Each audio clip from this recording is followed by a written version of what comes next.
you very much for coming. Welcome to this meeting.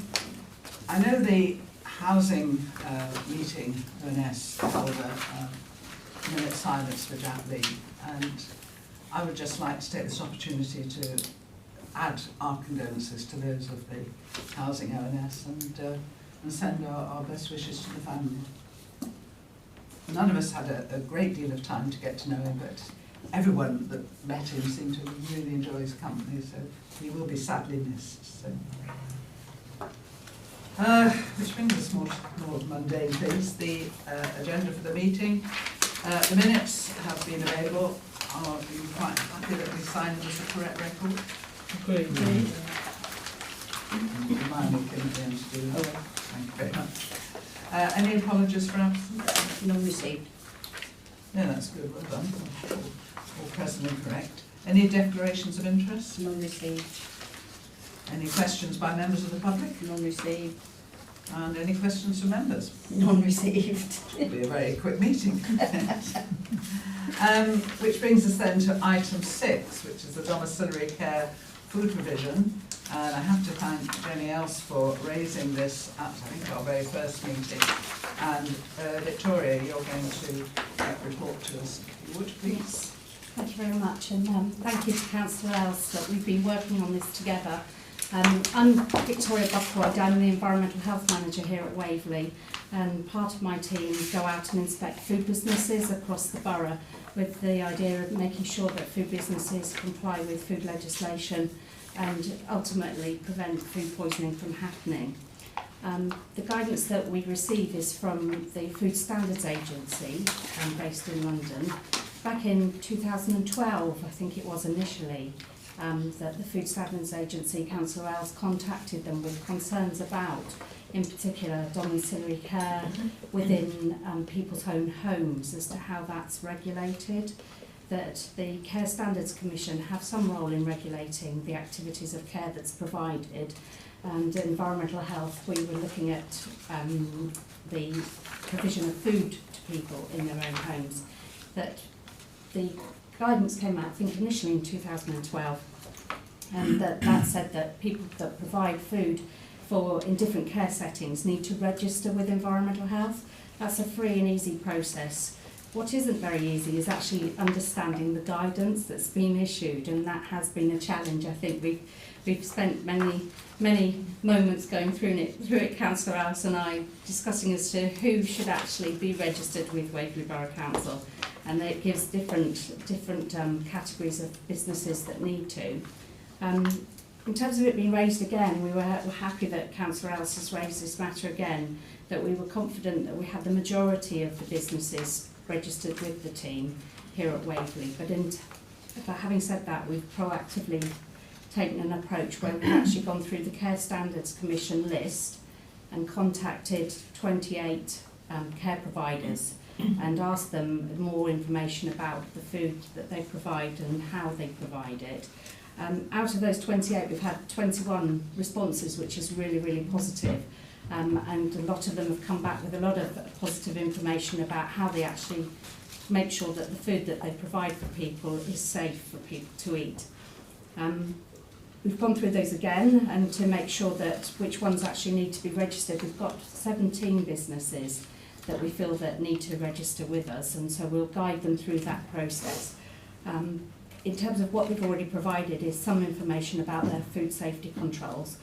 Councillor Else was particularly interested in infection control as to whether if the patient was patient, I don't mean patient, I mean the person they're providing the care for is unwell, or if actually the carer becomes unwell, to actually hone down on that advice. So we're going to ask them more information from them about their infection control policies. We're also asking about the training that they provide to carers. It's very important that people wash their hands, they're able to understand as to how food should be prepared, whether it's hot or cold. So we're asking for more information from those businesses about training records, and also the checks that they carry out when they provide the food. Where do they buy it from, how do they store it, whether that's at their premises or at the person that they're providing it for. So having whisked through my report very quickly, I'm happy to answer any questions. Do you want to add anything, Councillor Else, No, I before- think that's a really good summary, thank you. Good. Well, thank you for raising it. I think it's been a very valuable exercise for us all, and thank you, Victoria, for that. Does anyone have any questions for Victoria? Or I Jen? don't have a question, but I do have a Yep. comment Yes, fine. about care provided by carers, Yes. because that's what happens. Companies can give all sorts of policies, but at the cutting edge, it is the individual carer in an individual's home, many of whom are not sort of supervised when they're there. And these are vulnerable elderly people. I don't know how we get round that with environmental health checks, and I'm very grateful that you brought it up, Jenny. Yes. Yes. Thank you. Yeah. I'm very grateful to you, Victoria, because that's part of our remit on the environmental committee here, but also on the regulatory committee that I'm on with Councillor Darcy. And so I'm really grateful that you've taken it up. But I do think that it's up to the individual carers, and I don't know how we control that. I mean, I suppose they could do food standard tests, and there are tests, I think, big corporations like Sainsbury's in their food preparation, not only where the food is prepared, but in the cafes, that qualification might also be one that we suggest is offered to those Yes. individual carers, because they're often in homes where they're just asked to prepare a sandwich, which they will then, get the ingredients from the customer's own fridge, as we call them Yes. nowadays. Yeah. Is there something that Yes, we could do to help with that, please? Yes. There's so many points that we can cover, that actually when somebody's preparing, a carer's preparing the meal within someone's own home, and about how much influence the person has over that. And I think Councillor Else and I spoke long and in detail about this, as to quite often they're not able to feel that they can make a complaint, but if anybody had any particular concerns or any information about carers that are operating within Waverley, that they know of a friend or they know of a relative or a neighbour, then we're more than happy to look into any matter that anybody wishes to raise directly with us. In terms of the training, we are able to provide food hygiene training courses here. We do provide them at Waverley. If that's something that would be suitable for the carers to attend, we can offer that to the businesses and offer that type of training. So, yeah. I just wanted to say that at least one of the meals is usually a sandwich that they have to prepare. Yes. It won't be a bought sandwich, so they'll be handling things all the time, won't they, Jenny? And that is not just just taking a meal in that's pre-prepared. No. I think Jenny indicated, and I'd like to say something after you, Jenny. Well, yes, Councillor Else. I think I need to say that in defence of our environmental health, not all bases can be covered. We can't absolutely make sure 100% that everything can be covered. I think as long as we're offering the appropriate training, I think that that's the most important thing, because the key thing is that I know that a lot of care providers don't offer proper training. It's a half an hour during the induction course, half an hour for lifting and handling, half an hour for dementia care, half an hour for food hygiene. So I think as long as we've highlighted that, all we can demonstrate is best practice, and as long as we're offering that to those food operators, which was the moot point, whether they were food providers or whether they weren't. So there's a little bit of everything going on here, which is very, very hard for our environmental officers to enforce. But nonetheless, as long as there's some regulation within the parameters of our ability in place, then that's all we can do. And I absolutely agree with you, it can be a bit porous out there. A lot of the care providers don't take enough care, but I feel that Waverley needs to have a policy and a procedure in place to demonstrate best practice. That's all we can do. That's where our duty has to lay. I just wanted to, I'm not I'm accusing sorry, you, Councillor Reid, you keep having conversations. Can you come through me, please? but I just wanted to Because- say that it wasn't. Yes, but I did say that I would. Excuse me, defence. Councillor Reid, I did say I would just like to come back on before after Councillor Ells. No, in fact, you've said more or less what I was saying. I mean, our role cannot possibly be to go in and check the carers. I mean, we just don't have the manpower or the remit to do that. But what we have to do is to make sure, as you say, that our procedures are as stringent as possible when we register businesses, that we offer training and make sure that they can show evidence of training. That's all we can do as an authority.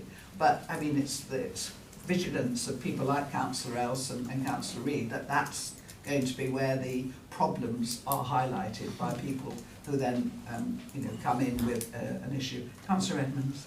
Do we have any statutory obligations after we've registered the company? Or do we merely register? Oh no, the business registers with us, and then it's up to us to actually make sure that they are complying with the law. So yeah, okay. We do carry on with that. Yeah. Thank you. Councillor Rivers. Thank you, Chair. Thank you for this. It was excellent reading, because I think you're going through quite a number of little potential minefields here. For clarification, none of this applies to carers who are within the family. Is that right?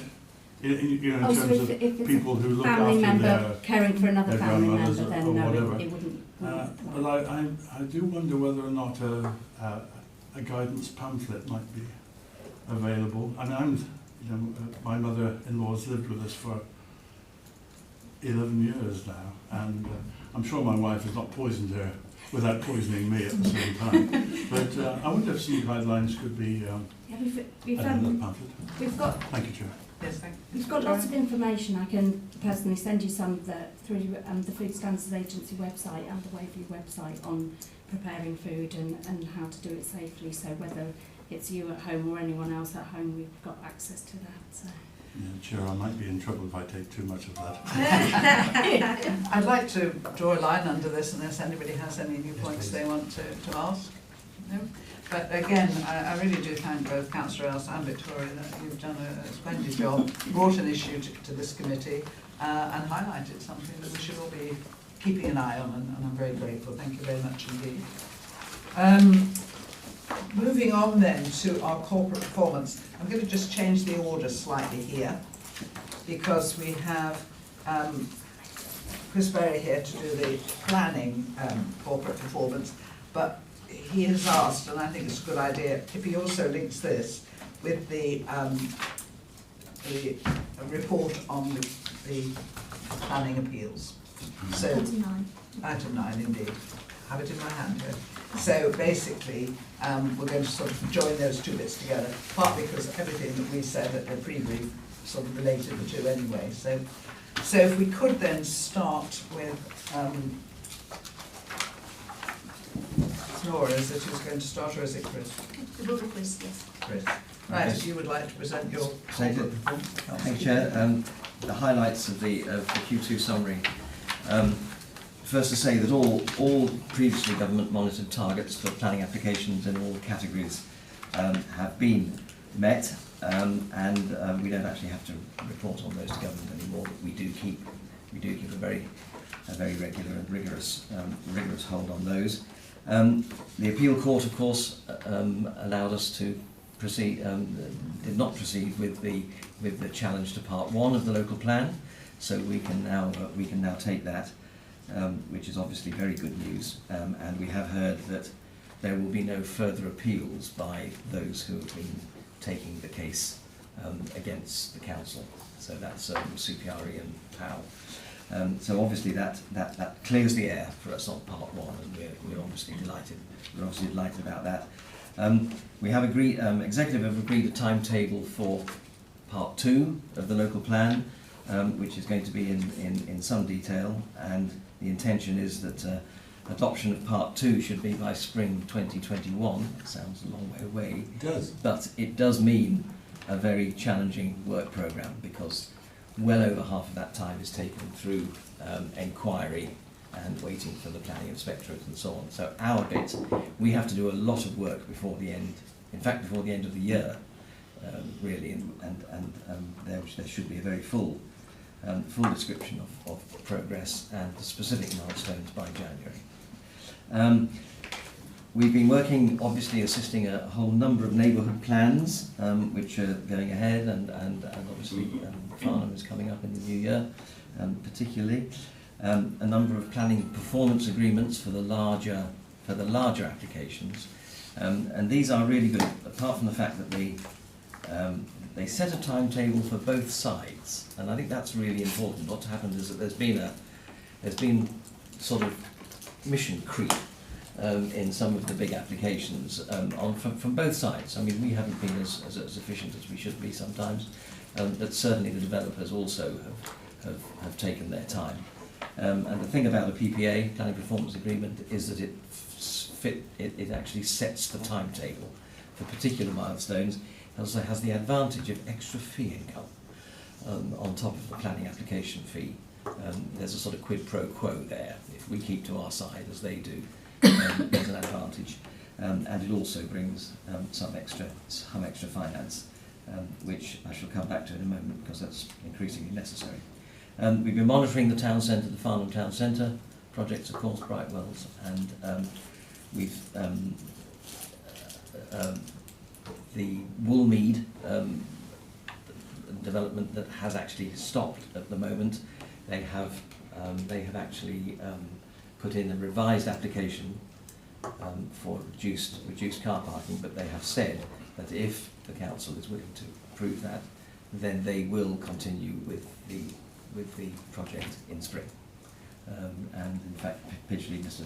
Tony Pidgley, the managing director himself, came to address executive on that. And you don't often get him out of his office in Weybridge, I have to say. The Horizon project for development management, which is the whole business of our upgrading of our support, and I know members are very concerned about how difficult some of our IT, some of our sort of web-based planning information is. That is absolutely being tackled at the moment. We are pace setters for that with a couple of London boroughs, the Horizon project, and that is back on track after one or two little hiccups, and that's now part very much of the transformation programme. So David Allen and I have been working together on the milestones for that, and getting a much better response from the providers, a bunch called StatNap, and that should make a very big difference indeed to the whole technical administrative support of the planning function, which is crucial. Another initiative is to, as I mentioned in summary, is the reform of planning committee, not without contention, I realise, but it's Waverley is in a very specific place with regard to its number of planning committees and how it deals with major applications. So that will be, we are working. I've just produced a brief report for executive that will be going next week, and I'm sure that will then come to this committee. That's an important area. But the big story, which over which we have little influence towards the end of the piece here, is that of delivery. And I have to say that outcomes P7 and P8, you will notice, are red, low delivery of housing units and so on. And that is absolutely part of a national story at the moment. The sort of the volume house builders are not providing. Consents are running at something like 4 to 5 times the number of starts. So it's not the council. And I think that's a story that we need to get over, actually. We're doing our bit, and we're getting those consents out. But for a whole host of reasons, and a lot of it's to do with the housing market and the sorts of units that are being provided, which are not necessarily the sorts of units that need to be provided in terms of affordable and so on. They're not being provided. Starts are not taking place at the level that they should be. And that is a big issue for everybody. It's a big issue for every local authority in the country. And as I say, we're granting the consents, we're doing our bit, but to a certain extent it's for the development industry too. It's effectively rationing delivery, really, if I was to be completely frank about it, because of course that way they maintain house prices and so on. So that is an issue for the council, and it's something that we can do in conjunction with neighbouring authorities and through local government associations and so on to make the case that actually, you know, we're doing our bit, and as long as we are, and I can say with confidence that we are, then to a certain extent it's more of a lobbying issue after that, to take the issue to a wider stage. Thank you, Chair. Thank you very much. Just before I throw it open for comments, just wanted to make one point that I did go and see the then Secretary of State, Robert Jenrick. I think he was my third or fourth I'd been to see about the same issue. And the leader of Waverley came with me on that trip, and we were talking about neighbourhood planning and the lack of respect for it that the inspectorate seems to have, and then also obviously this question of delivery, because it affects all neighbourhood plans that allocate sites, in fact any area in the borough. We had a very good meeting, but of course, you know, who knows who the Secretary of State will be on December the 13th, so we may have to go again and see. But certainly there was an officer there who really understood, because we were saying, you know, it was something like, I think, was it 25% of Waverley's permissions had actually been delivered, you know, in the last 6 years. Well, you know, I mean, what more can we do? And then, of course, you get penalised, so they put a buffer on, so you've got to deliver even more, you know. But I mean, you keep giving consents, but as Chris said, if they don't build, they don't build. But they don't penalise the developers, they penalise the LPA, and it makes no sense whatsoever.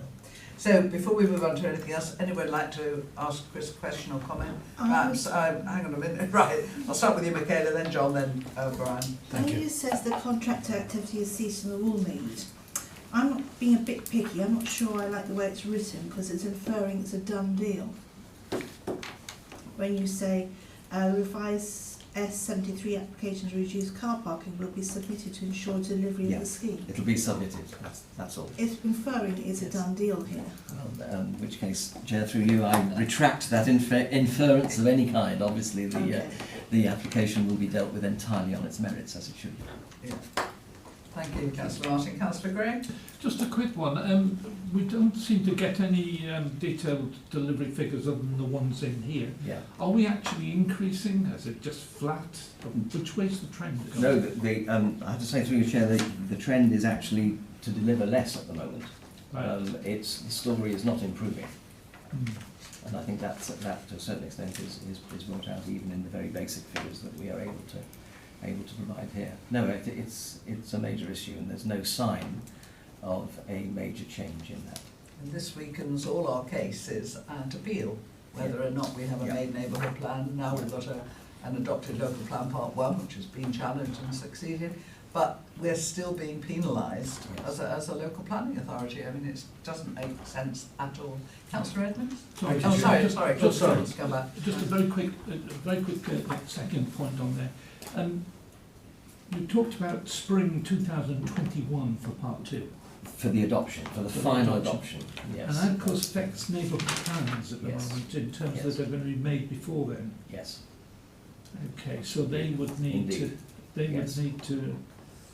And are you giving advice to people as Yes. to how to write that? Yes, through Chair, the allocations on where neighbourhood plans deal with allocations are very specifically a part of part 2. Yeah. So we will be working with the neighbourhood plans to It's make the sure. policies I was thinking. Well, and development management policies, absolutely, and they will be the important intention to coordinate those so that neighbourhood plans maintain their relevance, of course, in the context of the wider plan, which they have to. Thank you, Councillor Edmonds. Thank you. I'm somewhat surprised at the description of the Woolmead development coming in and indulging what I would call arm twisting. Is that normal practice? In a word, yes. I'm amazed. Developers will use every power that they have, frankly. Then we must use equal opposite powers. Absolutely, it's for the council to make its Thank you very decisions much. on the basis that no, they find they certainly marshalled their largest gun. That fascinated me.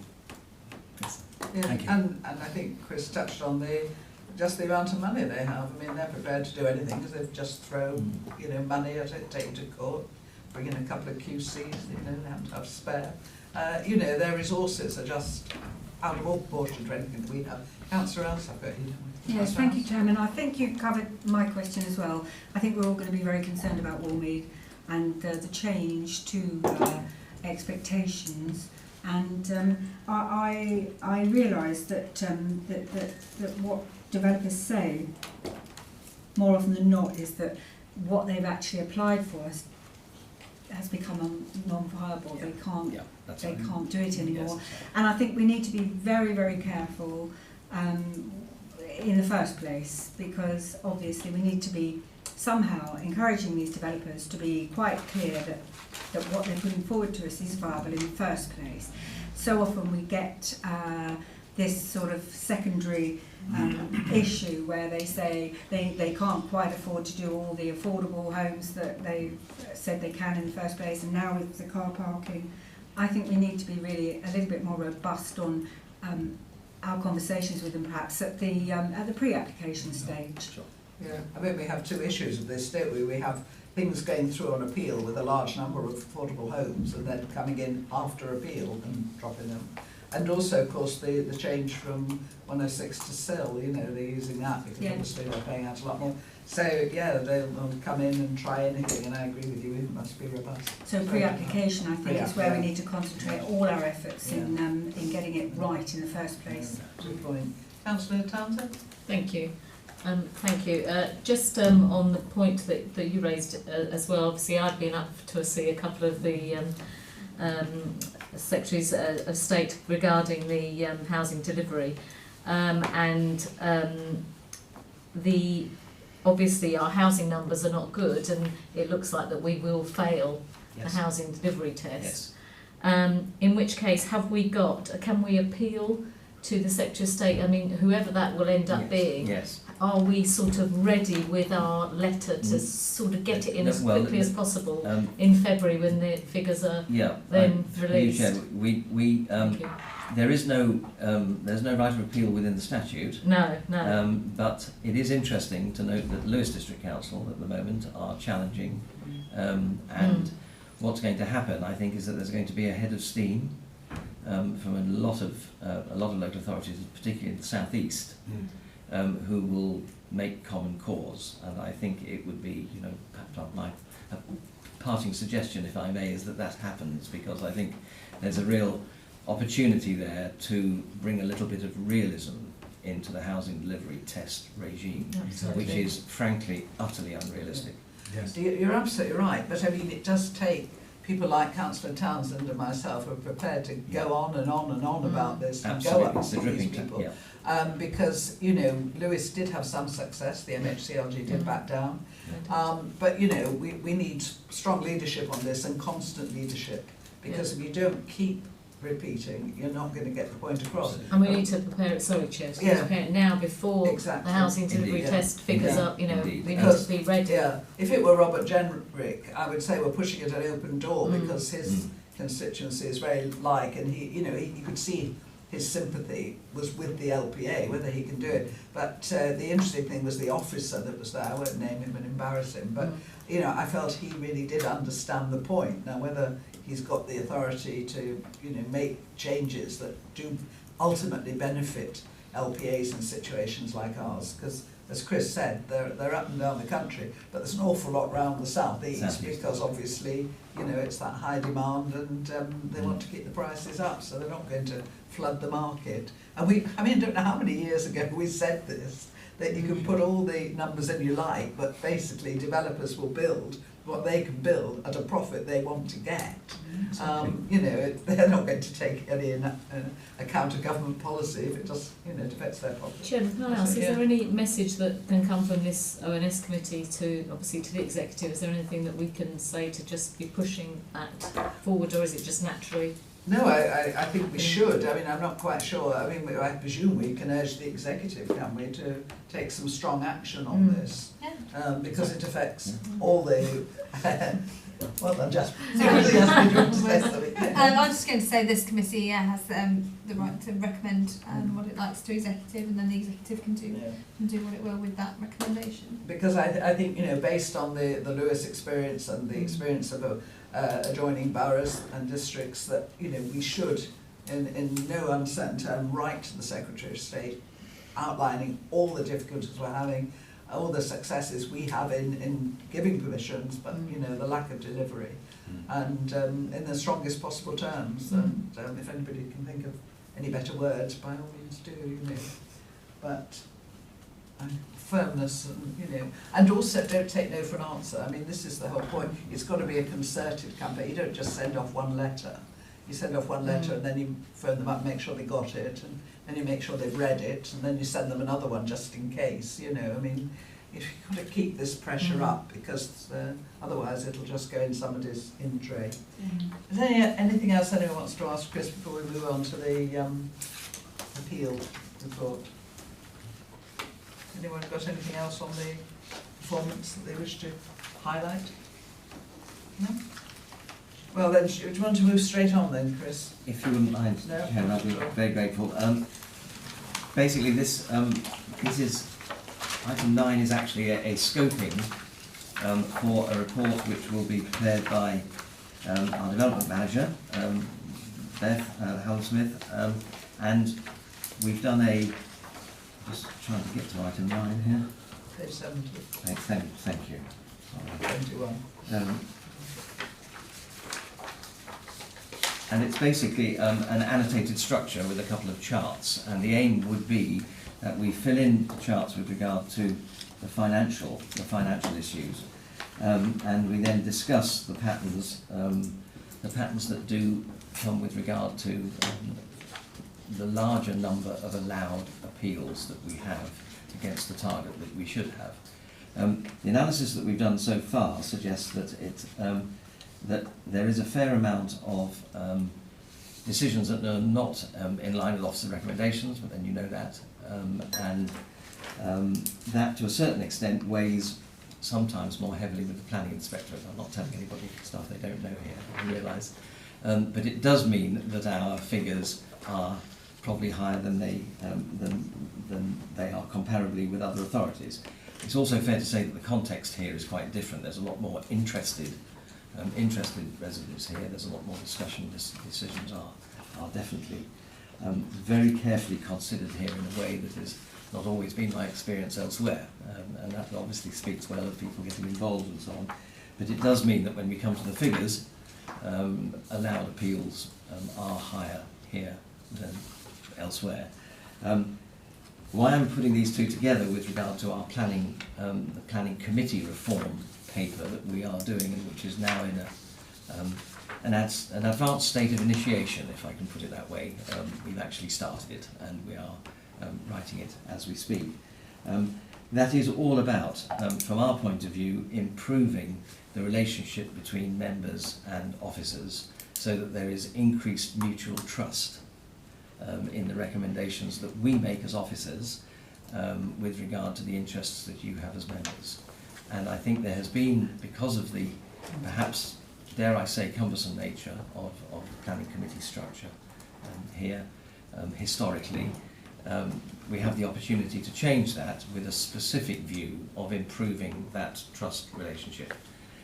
We've already started, and I hope those on planning committee have noticed that the reports are clearer, the issues for discussion are more clearly identified, and please let us know if that hasn't gone far enough in your view, because that's an iterative process to improve the reports and so on. But the other side of it is looking at the committee structure, because what we're aiming at here, and it underlines this whole report that will be coming to you in terms of the quality of decisions, should affect the number of appeals that we have that are dismissed rather than allowed.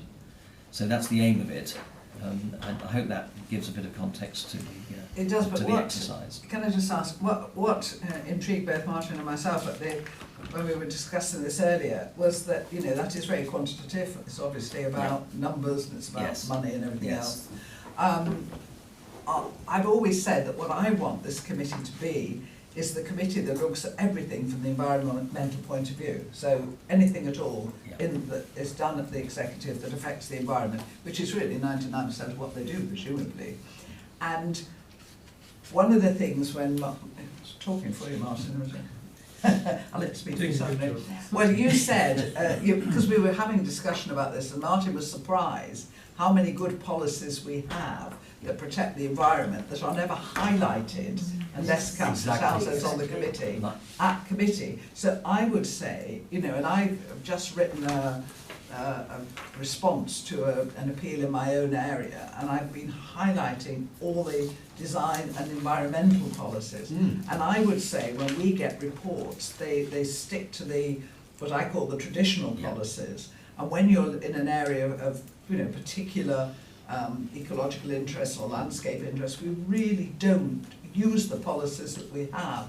And I don't know how to put that in to the qualitative report, you know, which will then feed into the quantitative report, because, you know, that is about working together, it's about understanding what's important to each other, and having that dialogue, going back to what Councillor Earl says, at pre-application stage, right the way through, so that by the time it comes into committee, you know, we've all had a chance to highlight this, which then the officers can see if they agree or disagree. But at the moment, I think they're what I would call practical reports rather than a great deal of the more sensitive policies. So, sorry, Councillor Elson.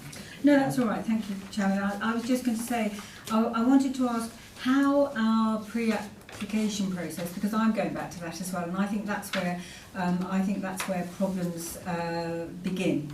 To be quite honest, with developers and we're also with individual applications. So, how does our pre-application process compare with that of other local authorities? Are we good at it, do we think? Are we bad at it? Do we charge too much? Do we give enough time to it? And I think that if you want members and officers' trust levels to increase, you have to ensure that we can trust that all the processes are sound and in place. No, for you, Chair, I think that's a very valid comment. I think there is a high level of involvement at every stage of the process in Waverley. There's no doubt at all. I've been to a number of authorities where the whole process is concertina, but that doesn't have the same level of member and local community interest in the issues as there are here. This place is really unusual in having that, if I can speak frankly, because and it's, you know, it's one of the reasons why it's so interesting being involved, because there is a lot of decisions are not final, and that goes, you know, 2 or 3 stages. It's reflected in things like judicial review of decisions, of course, here, which are much higher than most other places. So there is a level here, there is a context level here, which is quite different. So it's incumbent upon us to look more closely at the pre-application process, and that's why I'm very keen that we promote performance planning agreements, specifically on the major developments that we have coming up, because I think that gives a structure to pre-apps. And the other point that I might make is that we have the right level of officer advice at pre-app stage. It's very simple to put a junior officer on a pre-app, and that frankly doesn't cut the mustard when you're dealing with people who come in with a sort of a major concerns. And if I should be passing on to my successor, who has also been around the place for a while, is that we make sure that pre-apps have the right level of expertise and experience, that appropriate to the level of the inquiry made, because I think that is going to be an absolutely critical issue in the future. That in the past it hasn't always happened, and I think that's where we've been caught, because certainly, you know, to a certain extent there's always a keenness to provide an answer, and for someone who can be very keen and very enthusiastic but doesn't have the experience, that can sometimes lead to difficulties later on. Can I just come back quickly, Chairman? Thank you. So I know of cases where pre-apps have been entered into with and people have paid quite a lot of money, and they've been actually told, well, we can't give you any advice. And that's not helpful at all. And that's leaving people exactly where they were before they paid the fee and before they came in. So I would just emphasise, I mean, I really feel quite strongly about this, that we do need to improve our pre-app process, and we need to make sure it's as robust as it can be. And also, I'm also interested to know in how our process compares with other local authorities. I mean, do we know that our pre-app? Do we have a measure of that at all? What do we use the yardstick? Do we, how do we measure up to other? We don't. I mean, it would only be anecdotal from my point of view. Yes. In having been to a fair number, is that the pre-application process here appears to have, in some cases, a better appropriate level of involvement here, because we have a customer service team here as well, which is unusual, and that makes a difference. We can spot earlier in the process when people could benefit from advice. So I would say that it is a it's a well-trodden path here, but it is important. I would say again, it's important that we get the right level of officer advice for the appropriate level of application, and that hasn't always happened. So although there's been quite a lot of pre-application advice, it's a well trodden path, as I say, a sort of very regular. We always suggest it. It's important that we strengthen the appropriate level of advice. Yes. I think if I can, I'll let you come back one more time. Oh, thank you. We'll be here all night. I just wanted to Because I'll say, put just to that in pick the up on report, one so- point that you said, Yeah. I know we have a customer service team. Yeah. I know they can spot when pre-application advice is necessary, and that's good. That's really a strong element of our service. Yeah. But it's what happens after that that's Yes, it important, is. and it's how that's. No, Thank you. I Thank take you, the point well. Councillor Gray? Thank you, Chairman. Just a couple of quick questions. You mentioned pre-apps, but I noticed it doesn't sort of give an indication here in terms of the results and everything, whether something was subject to a pre-app or not. I'm wondering whether it does actually make a difference. And are we going to be privy to any of the statistics, information out of this? I mean, Well, we don't. or are you just going to produce like a rabbit out of the hat? Here's a set of numbers, and we've got to accept them. The set of numbers for. Well, you're going to produce this. And Oh yes, and it'll be for you to and it'll be for because discussion. I thought you indicated that Yeah. you were already including some of the conclusions into your report. Well, we'll produce the figures. And then we will have a discursive part of the report, which will talk about the quality Okay. and the issues that have You're been raised. mentioning your other report, Yes. right? And you were Yes. saying that this was going to influence it.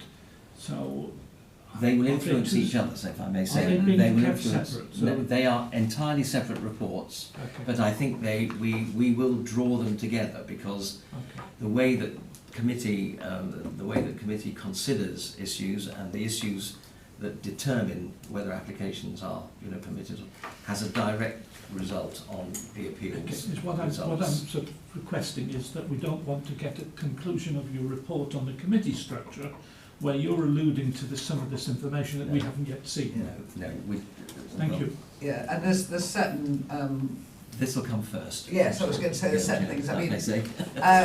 there was a recent appeal where the overturn was upheld. Yes. Not all overturns are wrong. Oh, no, by any absolutely, stretch. absolutely. We do need accurate Yes. information. Yes. Councillor Townsend? I just wanted to just go back to the pre-app and agree with everything that Councillor Ells and Councillor Coburn has said. But one of the things which we've been asking for quite a long time as councillors was involvement in the pre-app. And whilst I know Right. it is a confidential stage, for the larger applications, which would obviously be going to pre-app, more likely to be going to pre-app, that the ward councillors are involved before it then comes up just on the list. Right. Because I think we have got local knowledge and we can advise, officers, which can then be, perhaps taken into account or ignored. But it would be really helpful if at the pre-app stage we could actually just be able to comment confidentially on applications. If I Yes, may please. respond to that, Yes, please. Councillor, is that I've been involved, in fact, at a borough council in Essex where there was a protocol for member involvement in pre-app, and I think that is something that we could certainly incorporate probably in both reports, actually, because it got very difficult in some cases where people had a very personal interest that began to get a little difficult in terms of predetermination and objective consideration. So to have a protocol is actually quite a useful mechanism, and I would be happy to include that in the structure of both reports. That would be good. Anybody else have a question or a point they want to raise? I just one thing, going back to page 74. I mean, this, as we say, the scoping and your table is very quantitative, and then you have a tiny bit on qualitative, and I'm still not 100% sure how we feed in what we think, what makes a good decision in terms of, policy and structure and all of that. So, how do we get the qualitative? Well, in, I think that as a result of the discussion this evening, I've got some very big points about environmental interest policies, about pre-app customer involvement, member involvement at the early stages. Those will form headings in the qualitative section, plus what we think of in addition. Just to finish off, Peter Isherwood and I, Councillor Isherwood, went to residential planning training up at Warwick, which was very interesting because the first thing we had to do was fill in sort of drafts, basically. And you're absolutely right, Chris, there are far more people in this authority involved with planning than in any other authority there. Having said that, not many authorities have 4 distinct settlements with very different characters, with many officers who, don't live in the borough, so they've no feel for where, they think of Cranley and Farnham and Hazelmere and Godalming as one and the same, whereas those of us that live here know that they're very, very different in all sorts of ways, and that in fact North Cranley is very different from South Cranley. So, it's always going to be a difficult borough because we do have these 4 larger settlements and then the smaller ones, which are on the whole far more protected. And one of the reasons, as I say, when we looked at the analysis, the chap from Salford, I mean, he could do it all from his desk almost, the whole lot was there. And even some of the places like Guildford, it's nothing like as sort of varied in terms of what it's got. It has its city and its town, it's a city, and then it has, it's outside, but it's not quite the same. So each borough is different, and I think, as well as by all means, because I think we have to cut down on what we do. I don't think there's any doubt about that. But it can only be done if we feel confident that the officers understand what we think about our own settlements, because that really is the big issue in all of us when we're discussing with officers. Yes. If I may just respond very briefly on that, the pre-app involvement would be the most appropriate place for that. Yeah. Because Indeed. then you can be free to express without us getting into the formal consideration where obviously issues of predetermination and so on apply. Very quick interjection. Don't forget the rural part. We know about Cranley, Goodland and the rest of it, but we have distinct rural areas as well. I mean, we also have a very high level of things like listed buildings in certain areas. And going back to the pre-app, a pre-app for a single dwelling, right, on a rural ward could be as important as a development on Cranley or Farnham. Could be quite significant. Yeah. We used to get consulted on pre-apps. The last 12 or 18 months it stopped. And one of the officers was very surprised when I was questioning a pre-app and that I was interested in it. And I mean, yes, we're going to have a protocol, but we used to have consultation. We did. Yeah. And in the olden days, no officer would make a decision without just picking the phone up, because I can remember when we had, and certainly these policies have changed now or evolved, they would phone up and say, I've got an application in, whatever it was, any specific things I should know about the area, and you could say, well, the topography, make sure you see what happens behind, because the topography in the Bourne is a nightmare all over the place. And then you could say policy B3, it's protected. So you could just throw out, and I doubt if it took 3 minutes, this phone call. just because you know your ward, you know, inside out, and you could just zap out these things, and then they could go away, they could still come back to you, you could still go in for pre-app. But, you know, it's these it was a much more automatic relationship between the officer and the councillor than it has been recently. Councillor Gray's absolutely right. Right, shall we draw a line under that? Do we all feel that I'm quite happy that we've fed enough back to the Thank you. Yes, have you got enough there? Good notes here, Chairman. Thank you. Yes. Right, let's return to the corporate performance and May I be excused on that basis? up to a yeah, point. if I may. Up to a point. I did say that right at the end, when can I do this in this order? Is that all right? You're the Let chair. him go. You can do what you want. I don't normally feel sorry for him, but he has been to Bruges and he's been telling me he's back from Bruges, so I'll let him off. But if I could just take the committee then to the work programme, and come back to it at the end as well, but you'll notice on page 124 that it says Local Plan Part 2, TBC, and almost the same for the service plans, but I want these, Chris, a report. Yes. I don't want it to be confirmed, I don't want a No. perhaps. No. I want in January to hear exactly where we are with Local Plan Part 2, what's in it, you know, give us as much information as you can. And again, I would prefer this committee to influence Local Plan Part 2 at the early stage, you know, really get in there if we can, and, you know, if you ignore us, you ignore us. But I do not want to be chairing this committee when the thing comes in as a fait accompli. I really don't see us any point. So, If I may respond, yeah. Jen, I have the programme for Local Plan Part 2 right here. Here it is, and we're working on it at the moment, so it has got guts, and obviously the Part 1 decision is really helpful. It means we can go gung-ho on it, and we are doing. So I'd be more than happy to report back on that, and pass that to you've heard it all here, you've got witnesses. It'll be the first report of my successor. You look forward to that. Indeed.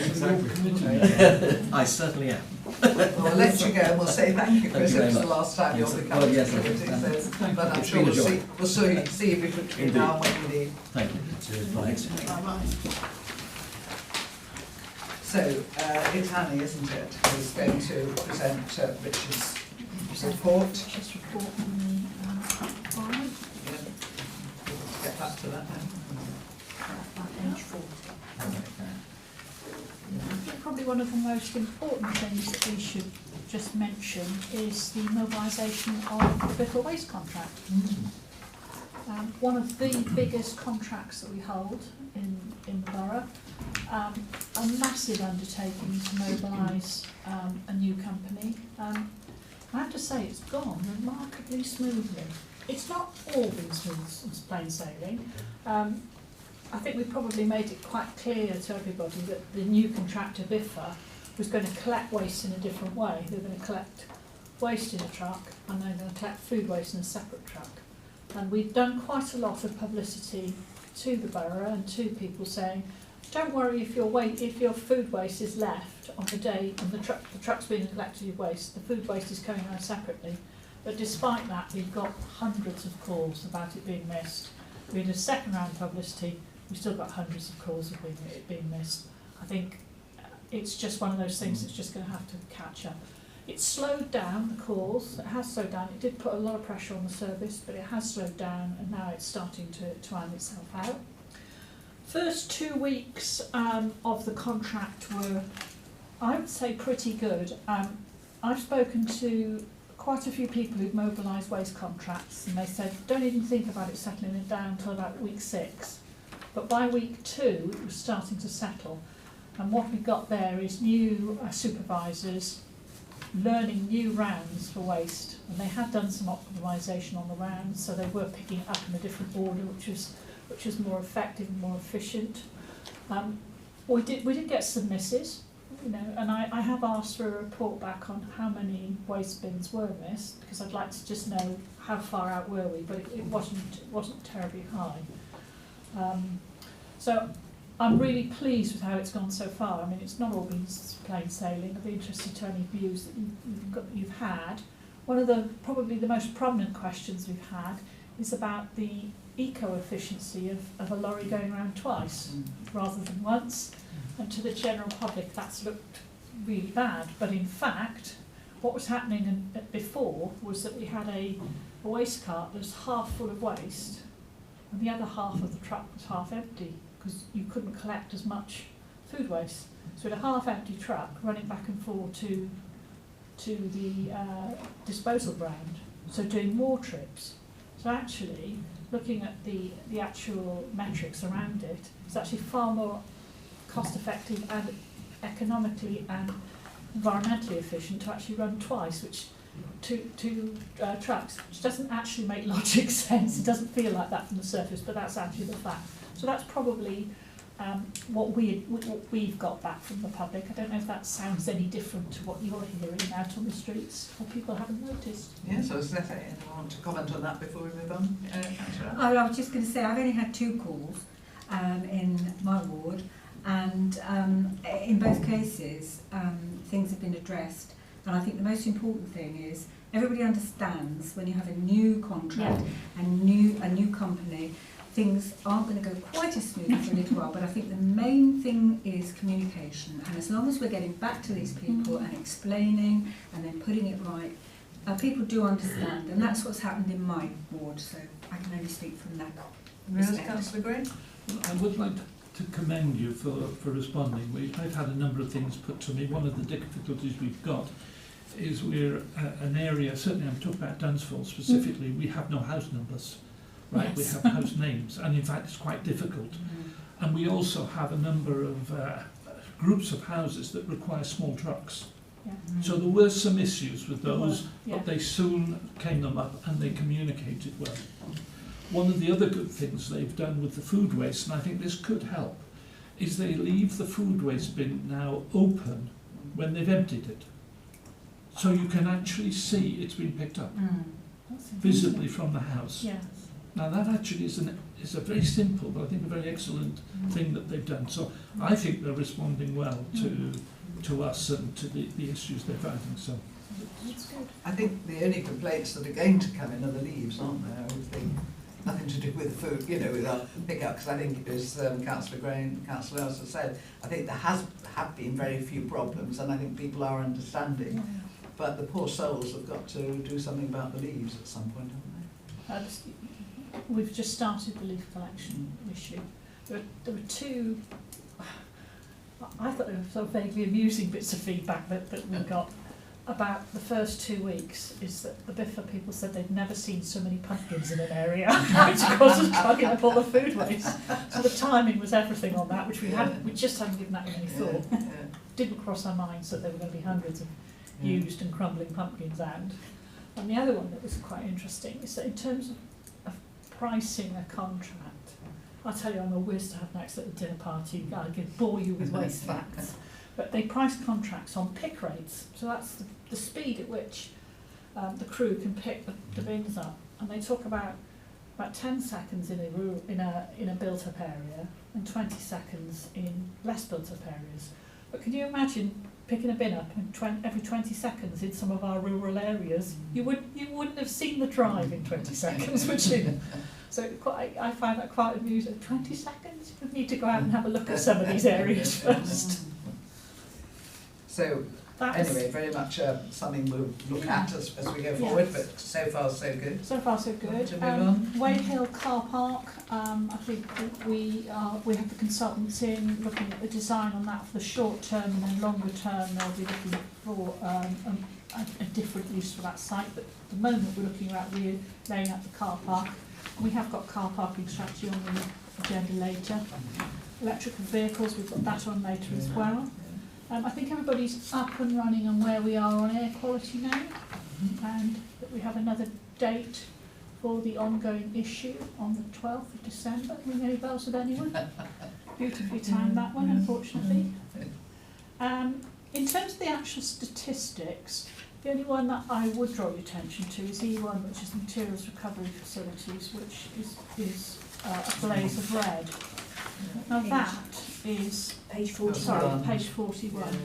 That is about the bring sites. So those are the sites, not to confuse them with the household the household tip sites. Those are the bring sites in car parks where you could put recycling, small electrical goods, and the things that in future we'll be able to collect at curbside.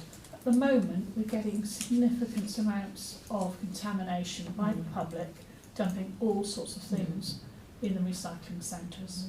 That's a real issue, and that's why that is so low. Have much education, we've done enforcement, and one of them is camera because it's so bad, but we're not making inroads on that.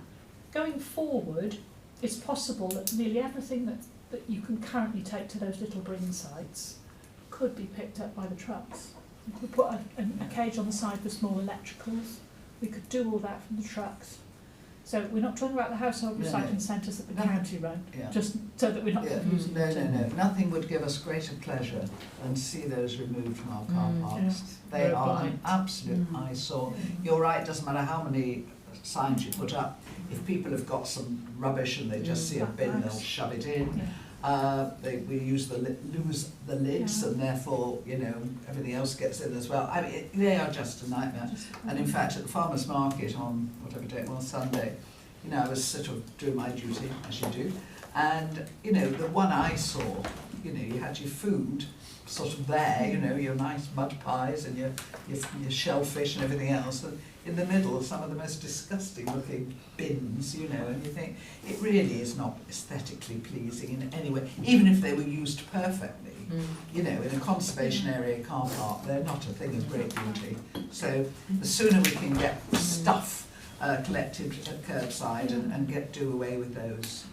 It would give us a couple of extra spaces in most car parks as Yeah, well. yeah. It's a minor issue, but it would. No, it would be, I just think it would be so much better. Councillor Townsend. Can I, on that particular point, I have noticed in Cranley and about the collection points that they do seem to be getting fuller of stuff which obviously is not meant to be there. And I just wondered, is there any correlation or any figures from the reduction of the opening times in Cranley? Has it got worse, or is it just a perception? As in the recycling centre, as that's on the one on Nanhurst there. So obviously we're only open now 3 days a week, and whether or not it has actually got worse, or whether I'm just noticing it more. I don't know, but what I can do is I'll check and I'll come back to you on Lovely, that. thank you. Councillor Ells? Just a quick, light-hearted really, but maybe helpful. I can't remember where I heard this. It was in the committee, in this room actually, I think, but on cameras, if you put 2 eyes, cartoon eyes on top of the cameras, everybody behaves a lot better. Apparently. Do you hear that? It's true. Yeah, it's the same mentality as having a litter bin in the shape of an elephant near a playground, because, children are going around looking for things to feed the elephant with, it's not sort of rocket science, they say, but if it works. If it works, Right, do so it. can we get you to order in then a whole load of Eyes. eyes? Googly eyes. I'll write that down. Mr. Howard orders some googly eyes.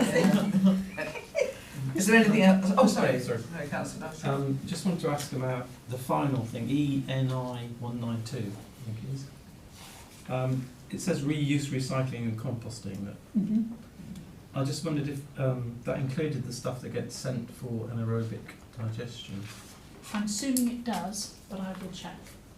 I will The think reason about I whether ask it is because I understand that that's going to change, or maybe has changed, and it's no longer going for that. Not that I'm aware of. So that's do you mean the green waste or the food waste? I always get confused as to which is which. I will check, but as far as I'm aware, that hasn't changed, but I will check Yeah. you. Okay, that's fine. I mean, if that's the case.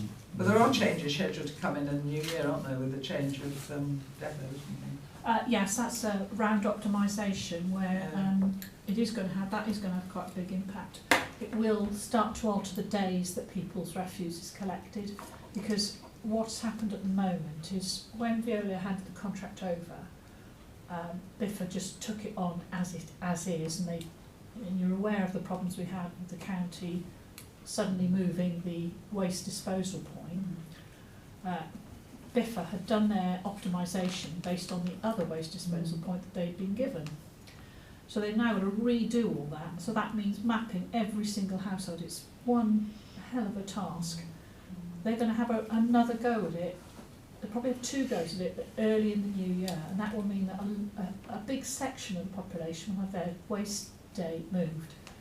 Don't underestimate how much impact that has on people who think that we've missed them, and however often we go through it again.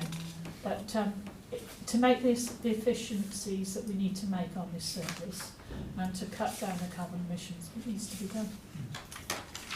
Is there anything else anyone wants to highlight, or anything you, Annie, want to finish up? Not As you on the- say, we've got a couple of things coming up on the agenda. Yeah, not on this report. Not on the Thank you, report. Chairman. Anybody else wish to ask a question, make a statement?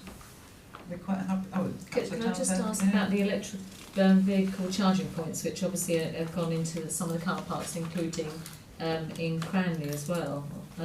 So are we, I just wondered if coming to this committee in future times, will we be getting statistics on their usage or anything? Or, We've got a draft report later on the committee on the... Oh, okay. Lovely monitoring, so Thank you. So, yes, it sort of fits in quite well, doesn't it, the order.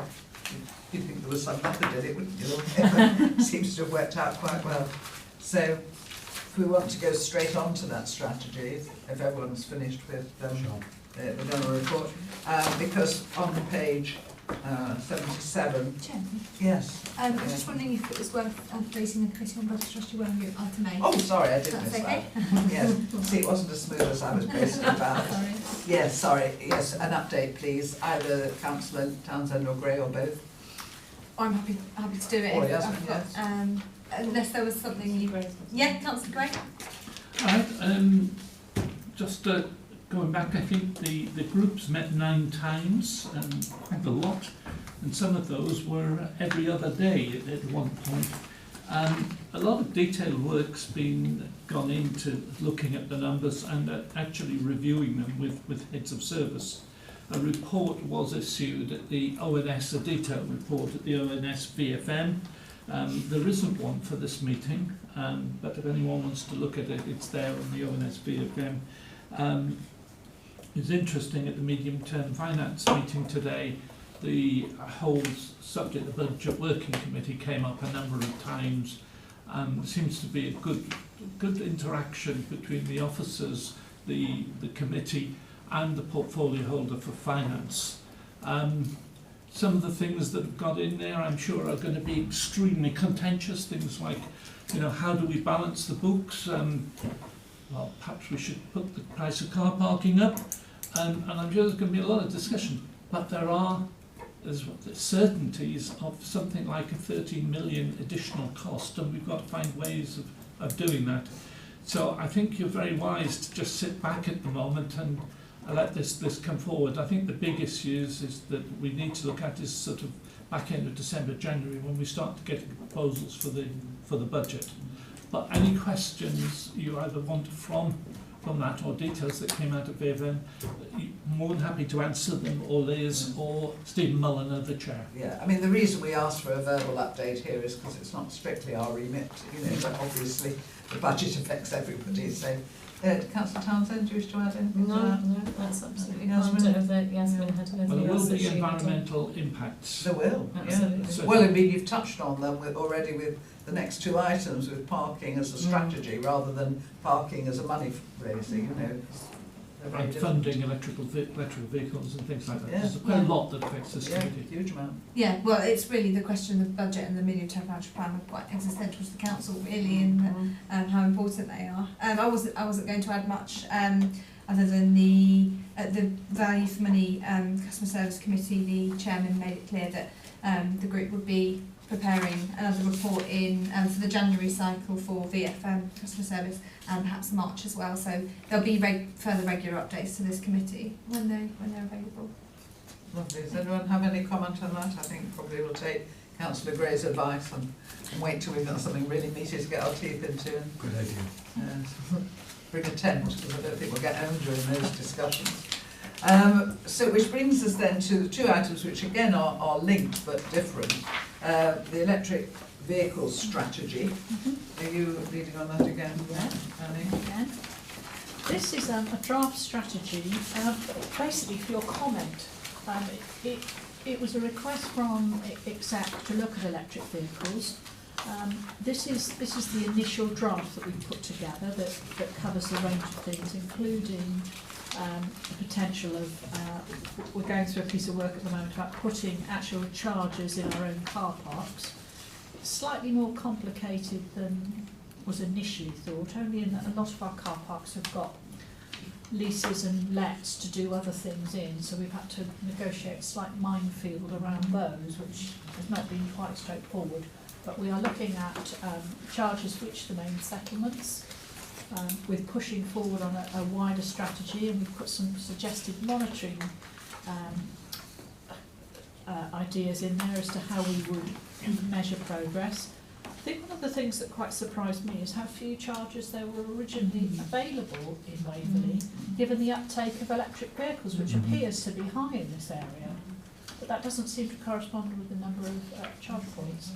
And it also picks up the issues around fairly obvious issues that not everybody would have access to those, and therefore on-street charging is something that we need to look at with the County Council. There's one piece missing from this that we are looking at and trying to work on in the background, which is the potential of putting solar canopies on the car parks to generate electricity to feed the chargers. Again, a little bit complicated, more complicated than we thought it might be initially.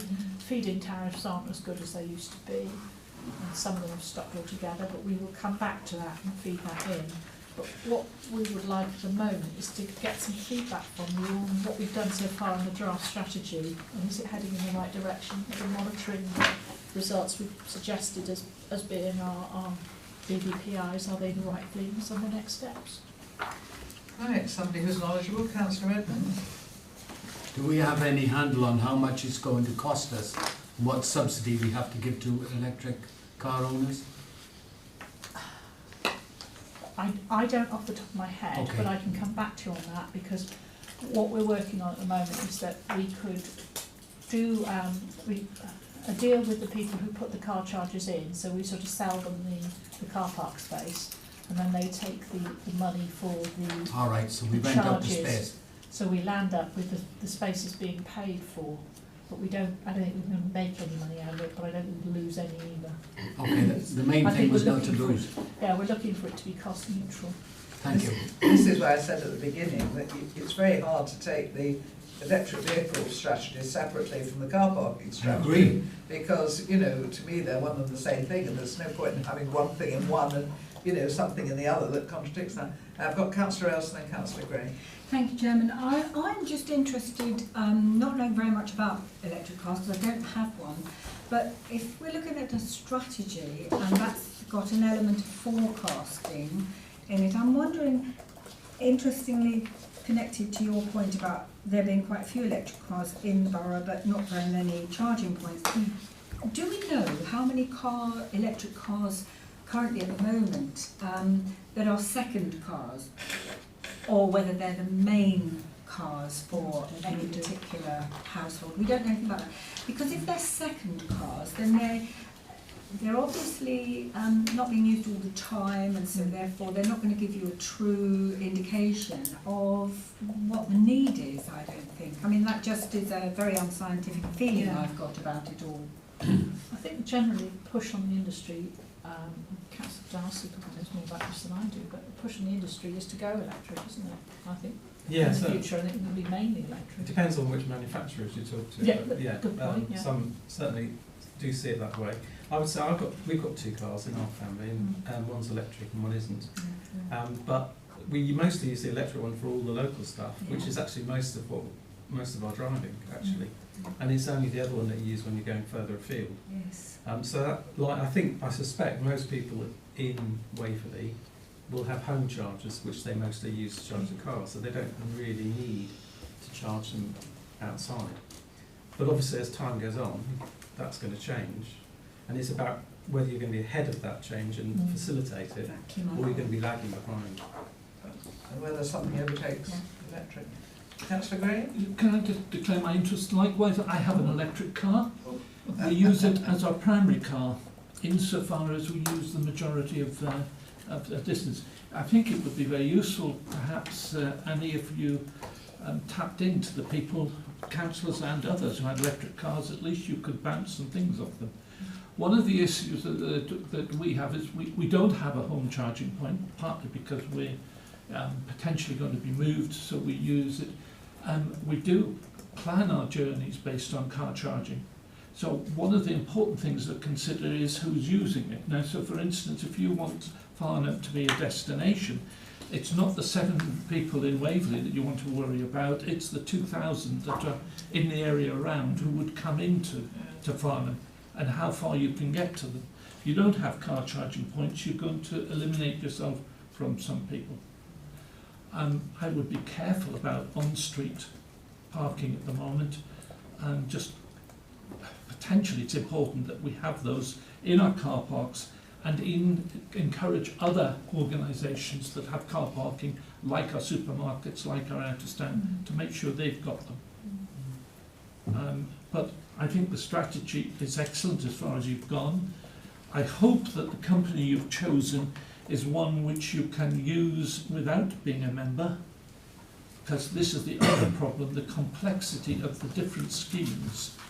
I've just planned or just been on a journey to Bedford, and using ZapMap and everything else, I had to actually find not only where there were electoral points, but whether I was entitled to use them. Oh, right, okay, I'll pick that up. And that is quite important. There are the ones where you can use a prepaid card, but you can also pay as you go. You can ring up and do it there and then, and I hope that's what we've chosen. Because if you've gone for a club, you will be limited. Candidates made notes. Councillor Townsend? Sorry, I jumped ahead previously. Got a line We here. carried away, sorry.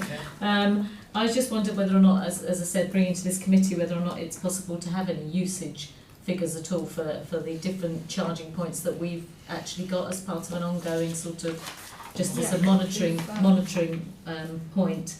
And I think it was Councillor Gray mentioned about the on-street parking as well, and the charging points on street.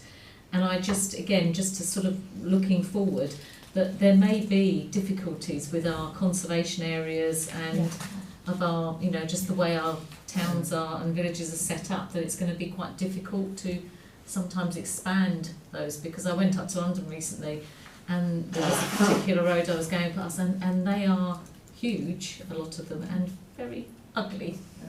So it is, it is something to sort of, that may be a risk to delivering our strategy, that is our conservation areas. Yes, I've always been amazed how ugly green measures are. How they sort of like the countryside, and you think, heavens, surely we can make something a little more aesthetically pleasing.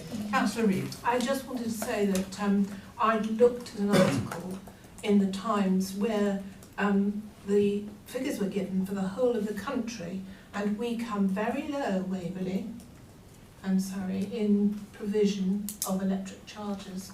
Yes. Very low. I think we've got 3, or is it 4?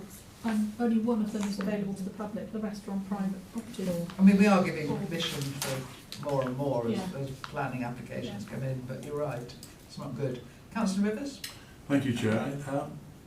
Just to note my concern, for everybody's concern really, about the longer term impact on the need for good infrastructure. The concept of having one additional substation, given the fact that we have 4 towns in our area, it might well be 4. But our usage of electricity in this respect is going to increase. And picking up on your point about on-street charging from lampposts, well, not everybody has a lamppost outside their house. So I can see there could be a little bit of fight to get. So we have some big problems here. I think we do. And we're on the good side at the moment. It's easy. And we don't own the lampposts. And we don't own the lampposts, and some of them are switched off anyway. But I don't think that's the problem. Not get to that. Councillor Ellis? Yes, just a couple of things, because I don't know very much about electric cars. how do the AA respond when people run out of electricity in the middle of nowhere? Do we know? And also, no, but it's a serious thing because I ran out of petrol once and the AA rescued me. Yeah. So it's a serious thing. Are we going to have our roads littered with electric cars that have run out of juice? And also, GPS. Are we working with GPS companies? Is anybody working with the GPS companies to get notification as to where the nearest electrical charge might be when you're in the middle of the wilderness, as it were? Just a couple of kind of, things I don't quite see how they're going to work. Because they do filling stations, don't they? I mean, you know, on one of my... You go miles without seeing one. Yeah. Right, are you answering that question? Because Councillor Reid indicated as well. I will... I wanted to come back partly on that. If you talk about GPS, my GPS has electric charging stations for it built in, and most electric cars do. ZapMap is your independent one, which I know that Annie's taken some figures from. I think you will find, though, that when you're looking at Waverley, don't just look at what electric points there are within Waverley. I have an electric point in Guildford, which I can use because I'm going to drive to Guildford and I might be driving further than I would normally, but I don't need one in Godalming to go there and back. I can get back and forwards to Farnham twice as well in a day. So you've got to look at where the journeys are, it's journey side. And the other thing is, be careful about looking at usage. You're going to get electric cars come because you've got a charging point. They may not use them, because they may not need to, but they will go where there's electric charge points in case they're needed.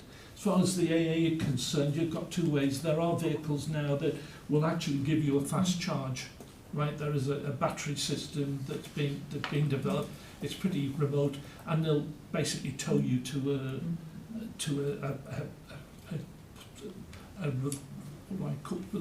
a charging place that you can do too. Thank you for letting me come back. No, thank you, Councillor Gray. I think my mind was quite accurate as it turned out. Councillor Reid? I was just going to say that I believe electric cars have indicators like you'd have on a petrol car when your charge is low, so you'd always know and you'd be able to get to a point to charge it before you ran out of charge. That is the great theory, Councillor Reid, that lots of people run out of petrol. And the number of cars that run out of petrol in the middle of the Hindhead Tunnel. And you think, how does that happen? And for goodness sake, if everything's flashing red, don't go into the tunnel, go and get petrol. But anyway, does anybody else want to speak to that? I think it's very much an area that some people have, as indicated tonight, a lot more knowledge than others. I feel very incapable really of adding much to that, but I hope we've managed to put in some useful comments. So can I make one comment very briefly on conservation areas? Right, I mean, unlike the BT in their green boxes, it's a standard.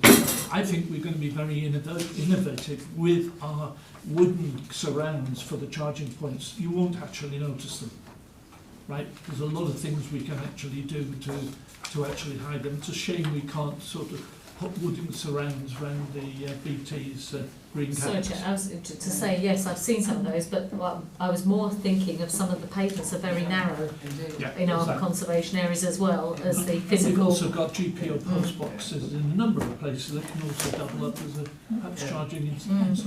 I think there's a lot to look into, and also, as we were saying earlier, with any strategy, you've got to build in a certain amount of flexibility, because circumstances could overtake everything we're doing and jam everything.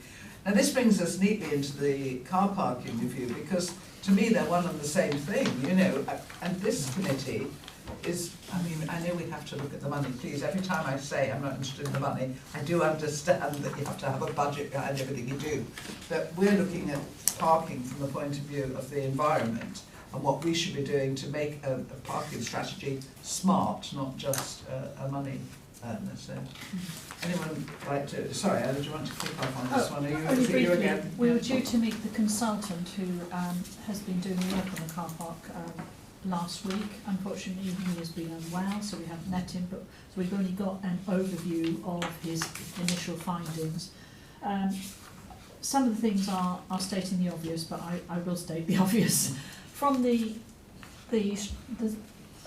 parking review brief, which is in your pack, which is a bit of a beast, to be honest. It's a very long document, but I think that probably outlines the commitment and the passion that people had towards the issues of parking, and the fact that in this area it's not about parking as a singular thing, it's about recognising that the different towns have got different needs, different priorities, and it's not one solution fits all. It can't be, because those towns and settlements are different, and I think that was quite important. From the work he's done so far, it's quite a technical piece of work, and we want an executive summary from what he has told us over the phone. But what he does pick up is that you can't look up the off-street parking in isolation from the on-street parking. We have to be minded to think about what our position is going to be, working up to the running of the expiry of SCC's contract with Guildford to do on-street. You know, obviously, in previous council have made a decision on that. I don't know how many years ago. It's probably might be 10 years ago. It's quite some time ago the decision was made not to be involved in on-street parking. But we might want to think about what our position is going forward in that. They've done some initial analysis on parking demand, and what they have commented on specifically, and we asked them to do a little bit more work on, is the unmet demand for car parking in this borough around railway stations, which doesn't surprise anybody, I don't think, and the fact that the pricing structure around railway stations is attracting people to come here to park. We'd originally singled out the 4 larger stations, so Farnham, Hazelmere, Farncombe and Godalming, but the people who've worked with South Western Railway have also said that we need to look at Milford and Whitley for completeness. What they've concluded that according to the station usage, station entries has grown only by about 7.6% in this area, substantially lower than 37% demand in rail growth. So they've concluded that actually we could put more parking, but they've assumed that we own the parking, I think, but we could put more parking around the railway stations, putting on extra decks, and that would bring people in. I don't know whether we need to think about that further on downstream, I think, because that's maybe not what we're trying to do. We're trying to cause churn in our villages and towns so they get footfall in the shops. We don't necessarily want people driving here just to park. So I think we need to take that piece of information and work out where it sits in our overall parking strategy. The report has also looked at occupancy rates, stage duration, and our operation plan. And it has looked at, we are going to ask them to give us some indication on proposals if we needed to raise income through this as a stream. And I know that's not specifically what this ONS is for, but we have to be minded on that. So that's about all I need to say at the moment on that. And I'm sorry that we've not heard more detail from the parking consultant at this stage, but that was due to his illness, unfortunately. Now, is there anything more we as a committee can do at this stage? No, I just think that going forward, you just need to think about where we're going on street parking. Do we have a view? Are we starting to form a view? Right, I've got Councillor Gray, Councillor Townsend, Councillor Edmonds, so do you want to answer that? And we'll come on to on-street. Okay, I've noticed a distinct lack of rural. We have a rural parking problem in Waverley, and rural parking is associated with our desires to expand tourism. Please have a look at that in it. I tried to get that added to the agenda. Okay. The other issue that's come up and been raised about some of the parking areas is where we funnel cars in and we get queues leaving car parks. It's very bad, pollutant. Yeah. And we've got to be careful how we plan these car parks and not to necessarily just give us a single exit. Spaces, I mean, I'm speaking as an electric car driver, which is very small. I should get a reduction. But I think the big 4x4s, which actually need more space than we provide in some of the car parking areas, perhaps they should pay more. On street, we've got to do something about on street. I mean, if you look at places like Milford Station, there's about 20 spaces that is available just up the road, which fills first, and then they use the car park. We know it's a problem around here where people are parking over there. Farncombe is a problem, and I'm sure you've got lots over at Farnham as well, Carol, that I'm not aware of. We've got to have a coordinated plan. I think you must link the two up together. I mean, we have a real issue in Chiddingfold where you have what they call part journey collection points. They drive to Chiddingfold Green, park it on the green, someone else picks up, and they share cars going in. Good thing, but in fact it blocks up the area around Chiddingfold. So we really need to pick up some of the other issues, and hopefully the consultants will actually pick most of this up.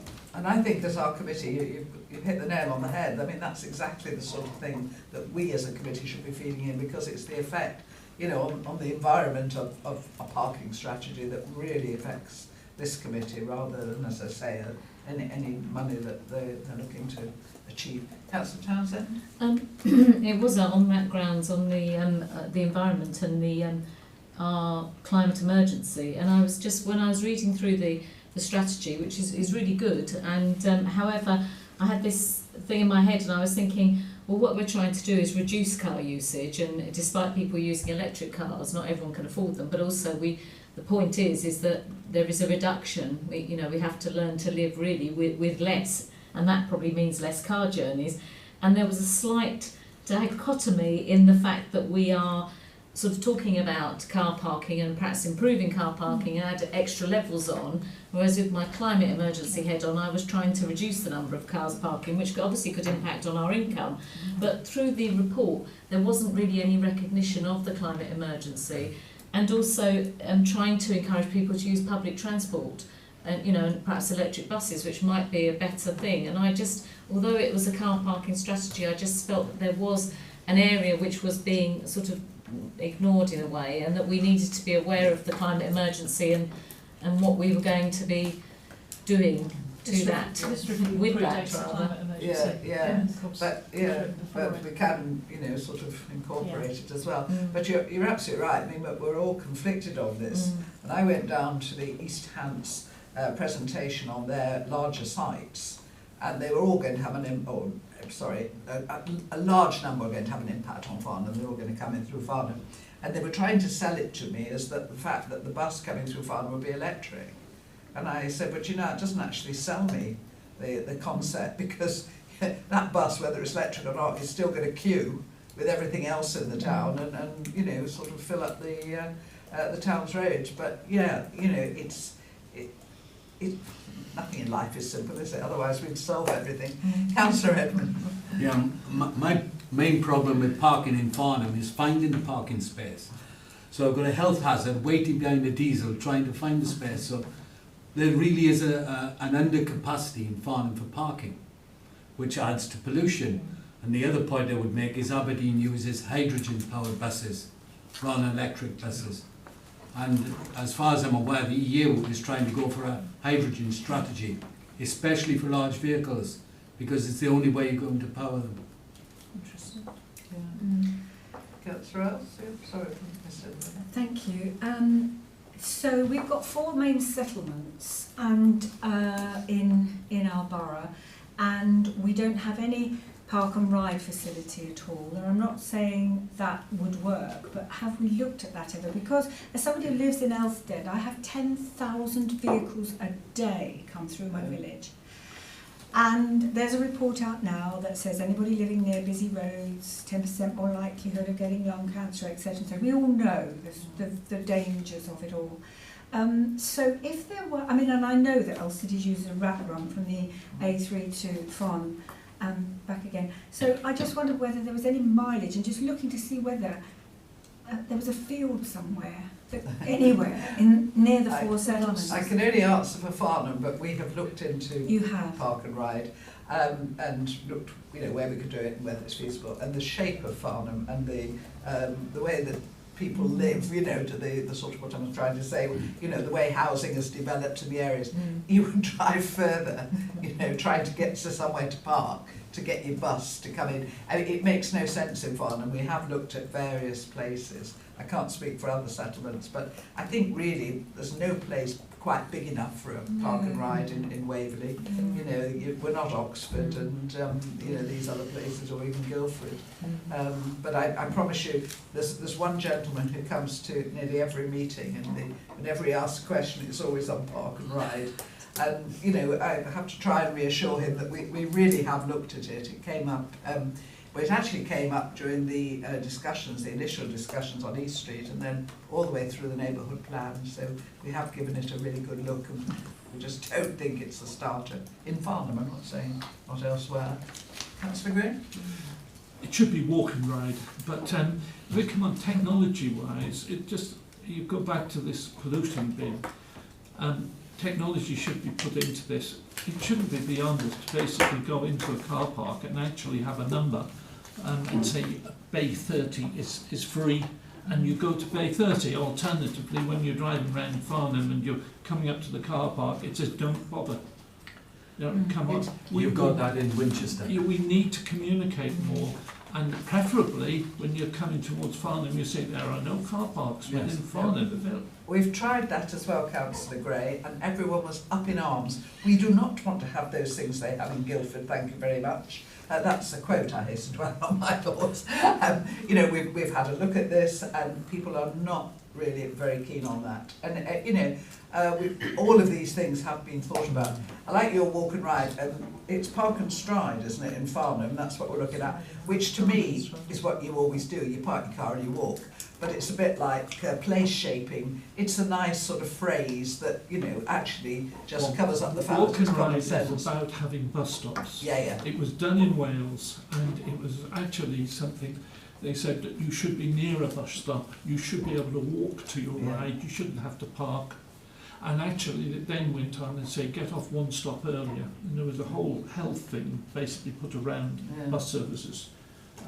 But I mean, you talk about cars. There's going to be 4,200 additional cars coming into Dunsmore Park and Cranley.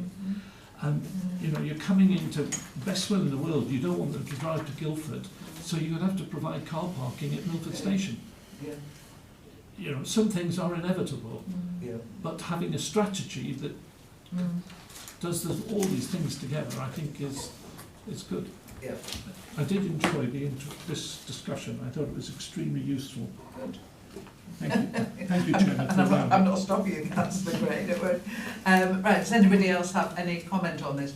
I think what always worries me with this committee is that, we don't get in early enough, and, I don't want to sort of park unfortunately. I don't want to leave something to one side and then discover that we haven't had a chance to influence it. So, you reckon that this will come back in and we'll have another chance to, but we've given you something to take away and put in. Yes, by all means. I just want to make sure that the electrical vehicle strategy and the car parking review sort of dovetail. Yes, can underline that point as well, because the two, can't be seen separately, can they? Everyone quite happy then? Can we move on to the final item, which is the work programme? Yes, thank you, Chairman. So you've got the committee work programme starting on page 123. So section A begins on 124. You've got effectively the agenda for this committee meeting there. Some of the standing quarterly items to start with, performance report, working group update. And then below the thick black line are the items that will be coming to future meetings.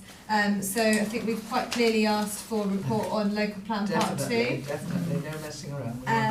Absolutely. We've got service plans. The service plans respective to this committee will have more detail in them. So all 4 of the ONS committees are getting all the service plans, but what officers will bring out on the front covering sheet or whatever, or in their presentations, is the ones relevant to this committee. So that's environment and planning and economic development. We've got then the suggestion of the committee helping to develop the pesticides policy you'll see on page 125. I expect there'll be some interest in that from the committee. We were talking in the pre-meeting about how it's important that the committee has something to start from, that it's not so far along that it's all a bit of an open and shut case. So I've been talking to Matt, and he thinks January would be about the right time in the policies development to bring to the committee. So those are the items we have, and as I said, we'll have an update on the budget strategy working group as well. So as ever, I'm very keen to hear suggestions from the committee on what we could have in the next meeting, but also in future meetings, or maybe just a general interest.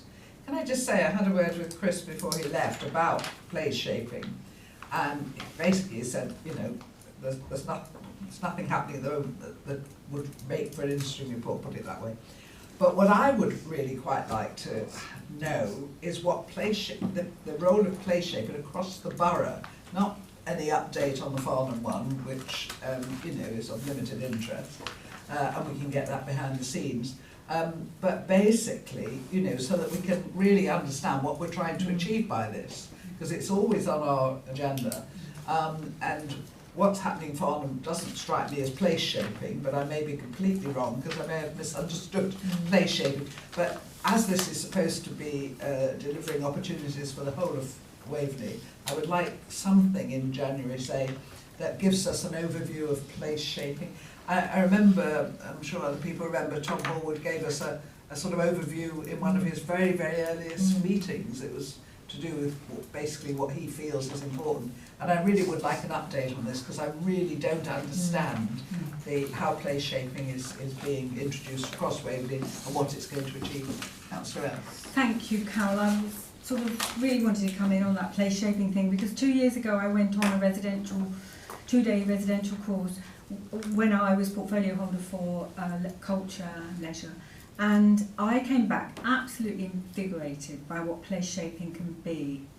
It can be anything huge, it can be anything small, it can be something as small as a piece of information as you drive into a town saying what the town's all about. It can be something as big as a piece of public art or something that's really happening, you know, somewhere in the middle of town. It can be anything at all. And what I would suggest is, if there's a budget, which there probably isn't, but if there is, rather than having an in-house presentation as to whether there's a possibility of having somebody who does really understand, truly understand place shaping and all its ramifications, could come in and explain, because I was so enthusiastic about this, and my enthusiasm when I got back into Waverley kind of diminished slowly, and I thought, well, it's just not going to happen because nobody understands it.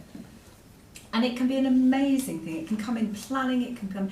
There was a planning. There was a development of houses which were particularly built in such a way and encouraged to be built in such a way as there was a square in the middle, and in the middle of this square of houses, all joined up. What do you call them? Terraced. So there weren't big houses, and in the middle was a piece of grass, and there was a brick barbecue. And that was place shaping, because what it did was it gave an identity to all those people that lived there, and it actually worked because they were then, to start with, encouraged to have barbecues and all get together. They all had back gardens, and the gates came out of the back garden onto this communal area. That was place shaping through planning. And another idea was just something as simple as having a big sign as you come into a town saying something that the town was famous for, or, you know, it really hasn't got to be anything big, but it really does it shapes the place where we live, and it makes people have a sense of civic pride. I just think we need to have that explained to us really properly.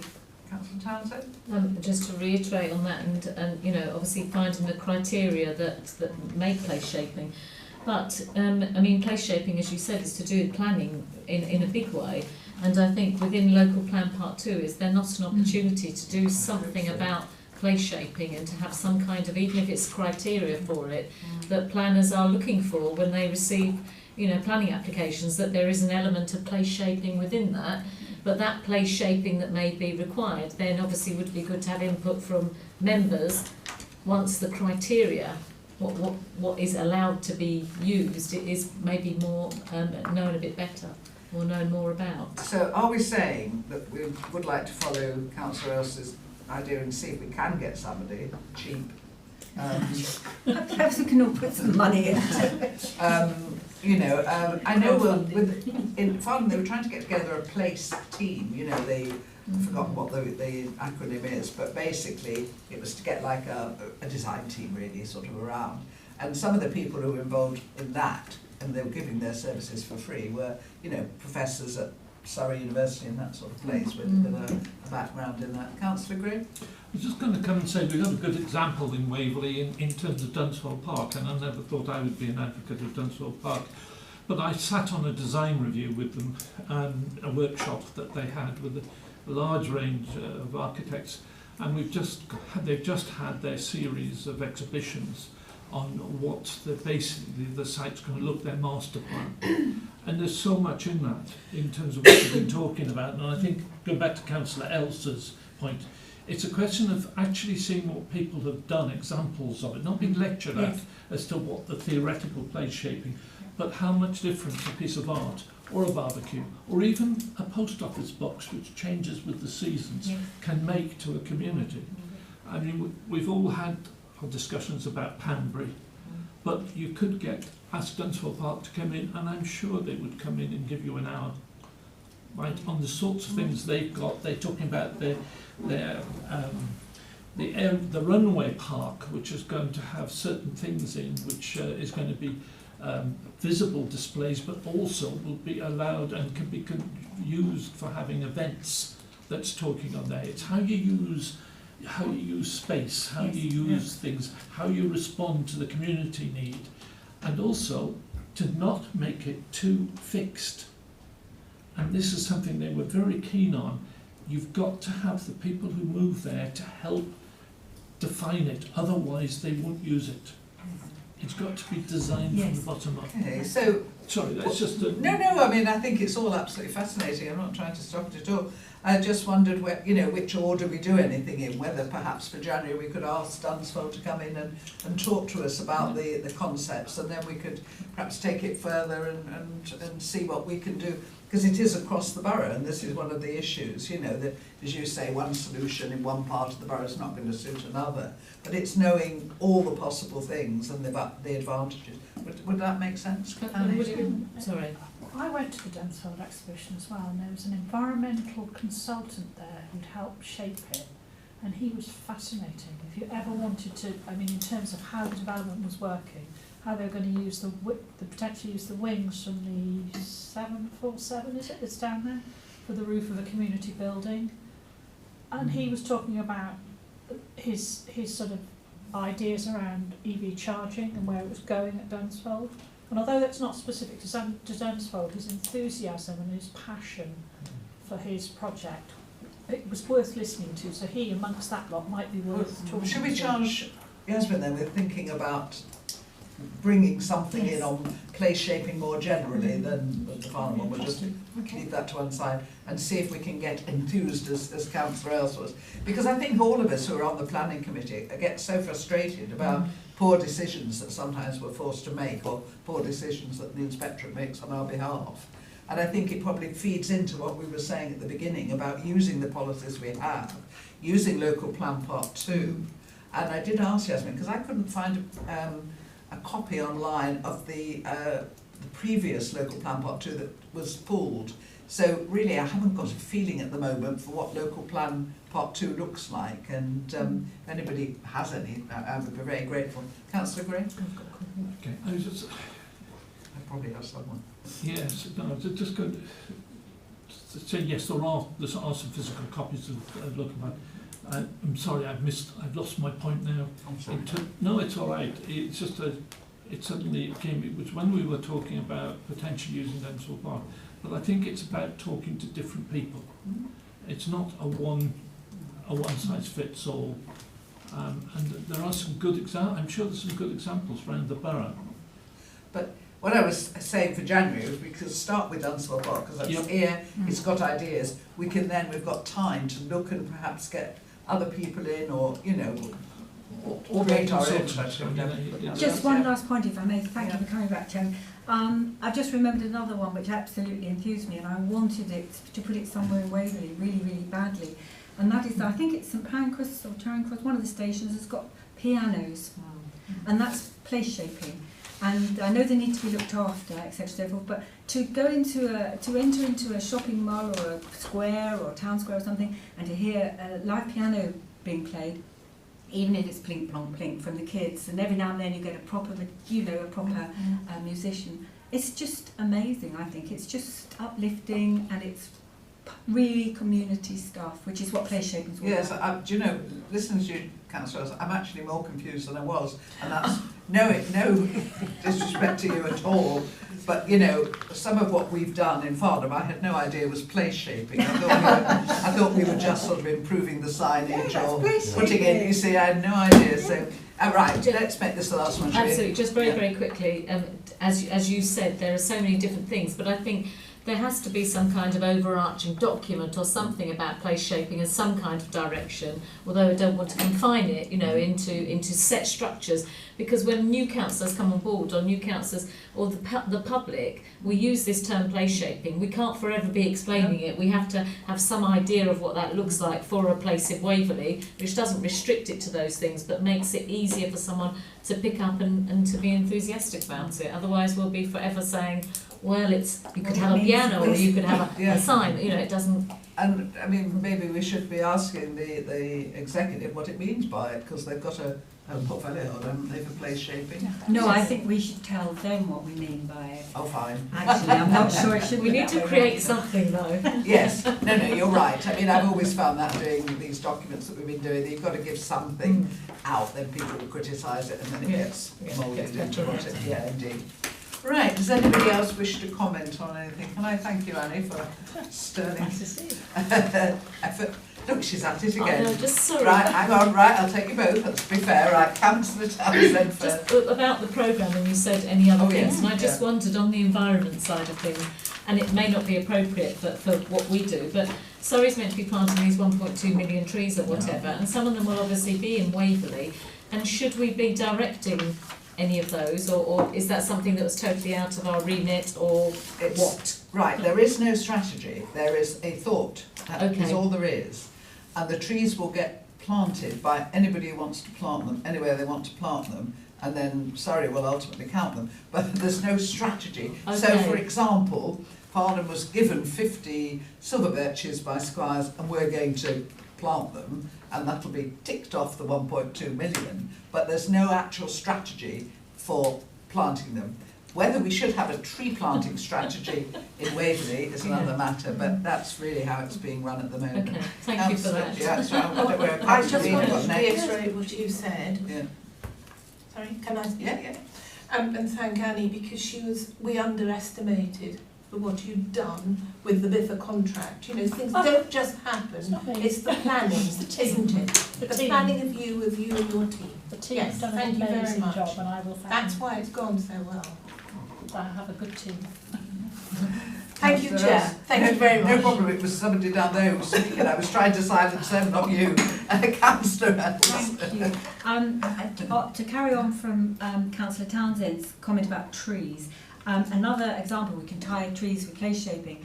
I would love to see in my village several apple trees just in public places where people can just pick apples. That's a place shaping, and it's B, planting trees.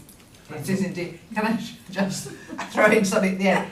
Being at the Biodiversity Action Plan, because I am on the steering group of that with my knowledge, actually I'm just very good at writing, which is fine there. We had the Chief Executive of Surrey Wildlife Trust, and the 1.2 million trees came up, and she said that actually she doesn't think that 1.2 million trees is necessarily what we should be building for habitats, and that hedgerows are equally, if not more, important. So I think when we're looking, if we go down the line of looking for a strategy where we're going to put our trees, we should also include hedgerows, because they are really very important. Right, is that really the final? Oh yes, I just thought while we're on the subject, it's worth updating the committee that we've had the first meeting of the Green Spaces Green Spaces Strategy ONS Steering Group, Working Group. And that's being chaired by Councillor Edmonds. So that links really well with what we've just been discussing. We've actually had Faye Pringle from the Green Spaces team talk to us, and I'm working with her very closely on that. So that's worth this committee knowing. We'll have more meetings planned. I'd just like to add one point to that. We've got a local green space topic paper which was issued in May 2018. Which is indicating green spaces that should be included in local plan 2. I think is something that we need to follow through. But unfortunately, I couldn't identify the author. Perhaps Yasmin could help me with it. Because I think it's a superb paper. Gives us solutions rather than problems. I mean, that was done through, I seem to remember this, through the neighbourhood plan process, because neighbourhood plans could either allocate their green spaces they wanted to protect, Sure. or they could be done, as you say, in local plan part 2. And I think by the time most of us did it, I don't know about Cranley, but we tended to leave it to local plan part 2, but work with Waverley officers. It's a good paper that gives a solution. Yeah, yeah. But I think the important thing is we're a green borough, we should be protecting it. Couldn't agree more. Oh, well, on a note of total agreement. Thank you very much, everybody. Thank you.